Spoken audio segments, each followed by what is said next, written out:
இப்போ பார்த்தீங்கன்னா சரக்கு அடிக்க முடியல அப்படின்றதுக்காக நாங்கள் வந்து ரிட்டர்ன் வந்து காருக்கே போயிட்டு அடிக்கலான்னு நினைக்கிறோம். இப்போ நம்ம புதுசாக வந்த நபர்னு பார்த்தீங்கன்னா அவர் வந்து குளிருது என்னால் குளிக்க முடியாதுங்கிறாரு. இப்போ நம்ம காருக்கு போயிட்டு அடிச்சுட்டு அப்புறம் மேலே போவோம். இப்போ பார்த்தீங்கன்னா இங்கே வெளியே பார்த்தீங்கன்னா என்ட்ரன்ஸில் கடை இருக்குது. இப்போ நம்ம காரை நோக்கி போய்கிட்டு இருக்கோம்.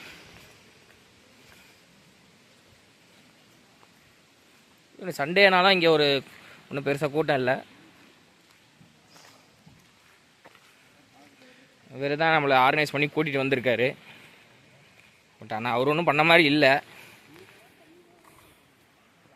ஸோ இங்கே இது ஒரு ஃபாரஸ்ட் ஏரியா தான்.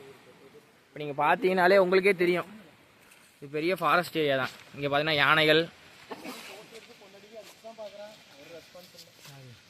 யானை கரடிகள். இப்போ நீங்கள் பார்த்தீங்கன்னா தெரியும் யானை கரடி எப்படி இருக்குன்ட்டு.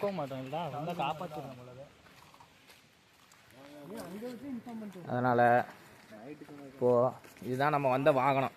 பார்த்தீங்கன்னா உங்களுக்கு தெரியும், டிரைவர் பார்த்தீங்கன்னா அதில் சாஞ்சிருக்காரு. அவர் சரக்கு அடிக்க முடியல வருத்தத்தில் தான் இருக்கார். அப்புறம் அதை என்னென்னு யோசிப்போம். தேல் உங்களுக்கு ஃபோக்கஸ் கொடுக்க பாருங்க. இதுதான் வந்து ட்ரக்ஸ் கார்டல் கிங். அவர் கை வந்து இருக்க தேல் வந்து பார்த்தீங்கன்னா நம்ம வரும்போதே பார்த்தீங்கன்னா நம்ம டிரைவர் சரியாக ஓட்ட தெரியாமல் சொல்லிக்கிட்டே போல, எங்கேயோ தூக்கத்தில் ஒளிட்டு விட்டுருப்பாரு. ஓகே சரி, என்றும் உங்களுடன் முண்டி சுட்டி விலாக்ஸ். என்னது குட்டி